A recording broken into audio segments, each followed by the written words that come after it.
بسم اللہ الرحمن الرحیم۔ پہلے سوال ہے جی محمد صاحب محمد صاحب کی طرف سے جو انڈیا سے ہیں، کیا نماز میں نیت کے لیے یہ کہنا ضروری ہے کہ میں 4 رکعت فرض نماز پڑھ رہا ہوں، منہ میرا کعبہ شریف کی طرف امام صاحب کے پیچھے، یا دل میں ہی پتہ ہو کہ آپ 4 رکعت فرض پڑھ رہے ہیں تو یہ بھی کافی ہوگا؟ دیکھیں، یہ کہ منہ میرا کعبہ شریف کی طرف اور اس امام کے پیچھے، تو منہ تو کعبہ شریف کی طرف ہوتا ہے تو نماز ہوتی ہے، اس لیے اس کی نیت ضروری نہیں ہے۔ باقی یہ کہ امام کے پیچھے میں دل میں اتنا ارادہ کافی ہے کہ میں جماعت سے نماز پڑھ رہا ہوں، اب اکیلا نہیں پڑھ رہا۔ بعض دفعہ انسان صف میں کھڑا ہوتا ہے، اپنی نیت باندھ لیتا ہے، تو دل میں بس اتنا ارادہ ہوتا ہی ہے جب آپ صف میں کھڑے ہیں تو اور کیا کرنے کے لیے کھڑے ہیں؟ اپنی نماز تھوڑی پڑھنے کے لیے کھڑے ہیں۔ تیسرا مسئلہ یہ کہ 4 رکعت فرض پڑھ رہا ہوں، 2 رکعت فرض پڑھ رہا ہوں، یہ نیت لغو ہے۔ آپ فجر کے 2 فرض پڑھ رہے ہیں اور آپ نیت یہ کریں میں 4 پڑھ رہا ہوں، تو بھی فجر کے 2 ہی ہوں گی، اس سے کوئی فرق نہیں پڑے گا، کیونکہ وہ اللہ کی طرف سے پہلے سے 2 رکعت متعین ہے، آپ کے 4 کہنے سے وہ فرق نہیں پڑے گا۔ ظہر میں آپ نے یہ نیت کر لی کہ میں ظہر کی 2 رکعت پڑھ رہا ہوں، تو بھی نماز آپ کی ہو جائے گی، کیونکہ ظہر کی 4 رکعت ہوتی ہیں، 2 ہوتی نہیں ہیں۔ سفر میں آپ نے 2 پڑھنی ہے، اگر آپ نے یہ نیت کر لی میں 4 پڑھ رہا ہوں تو بھی 2 ہی پڑھنی پڑیں گی اور نماز ہو جائے گی، کیونکہ سفر میں اللہ کی طرف سے 2 متعین ہے۔ تو صرف اتنی نیت کرنی ہے کہ ظہر ہے یا عصر ہے، کیونکہ ظہر میں آپ کے پاس یہ بھی آپشن تھا کہ آپ پچھلی کوئی قضا پڑھ لیں، یہ بھی آپشن تھا کہ سنت پڑھ لیں، یہ بھی آپشن تھا کہ فرض پڑھ لیں، تو یہ 3 آپشن تھے آپ کے پاس، تو ان میں سے ایک کو آپ نے خود متعین کرنا ہے کہ فرض پڑھ رہا ہوں یا سنتیں۔ نمبر 2، ظہر پڑھ رہا ہوں یا پچھلی کوئی قضا پڑھ رہا ہوں۔ تو جب آپ نے یہ نیت کر لی کہ نہیں جی ظہر ہے، تو 4 رکعتیں 2 رکعتیں یہ لغو کام ہو جائے گا، اس کی ضرورت نہیں ہے۔ بس اتنی نیت کہ ظہر ہے اور فرض ہے، بس۔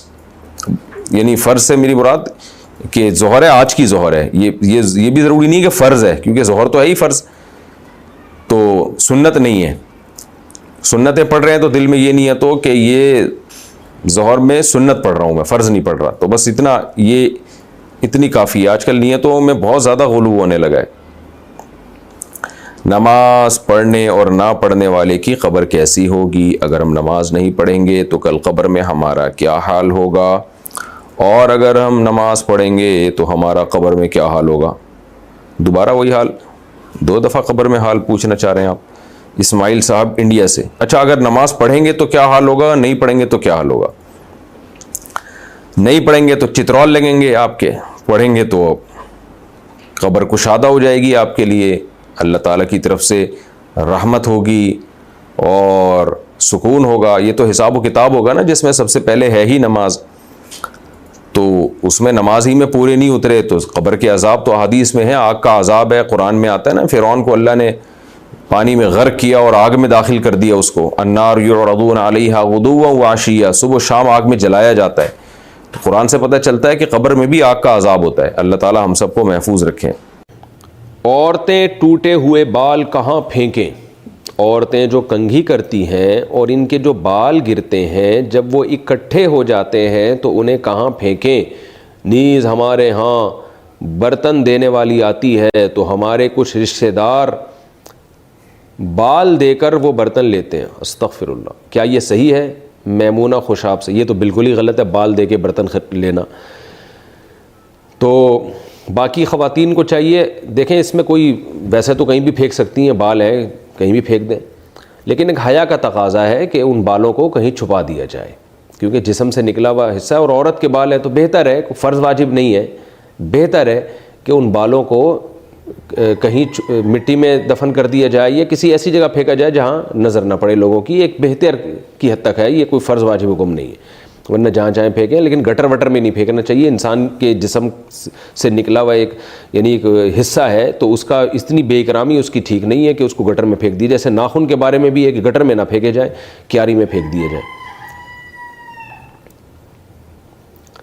عصر کے وقت سجدہ کرنا، قضا نماز پڑھنا، کیا ہم عصر کے وقت سجدہ کر سکتے ہیں، یا کوئی قضا نماز اس عصر کی نماز سے پہلے یا عصر کی نماز کے بعد پڑھ سکتے ہیں؟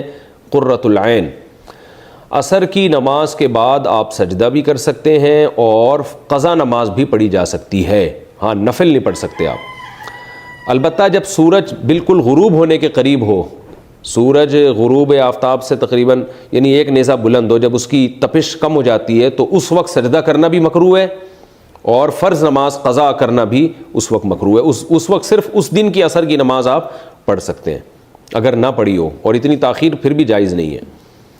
ساس ظلم کرے تو بیٹا الگ گھر میں رہ سکتا ہے۔ میری شادی کو 1 سال ہو گیا ہے، ہماری پسند کی شادی ہوئی تھی اور میرے شوہر مجھ سے بہت خوش ہیں، ہماری ایک بچی ہے، ہماری ایک بچی ہو کر فوت ہو گئی ہے۔ میری ساس میرے شوہر کو بولتی ہیں کہ مجھے طلاق دے دیں، لڑائی جھگڑا بھی بہت کرتی ہیں، 3 مہینے سے میرے شوہر کو مجھ سے الگ سلا رہی ہیں، کیا اس بنا پر میرے شوہر مجھے اپنی ماں سے علیحدہ الگ گھر میں رکھ سکتے ہیں؟ کراچی سے کسی خاتون نے نام بھی لکھا ہے، لیکن میں نام شو نہیں کر رہا، خواہ میں آپ کی ساس کو پتہ چلے گا وہ کہیں گے اور مسئلہ ہو گیا ہے، لیکن پتہ تو چلی گیا جو 3 مہینے سے شوہر کو الگ سلا رہی ہیں تو وہ تو سمجھ جائیں گی میں ہی سلا رہی ہوں الگ۔ تو عائشہ صاحبہ نے کراچی سے پوچھا ہے۔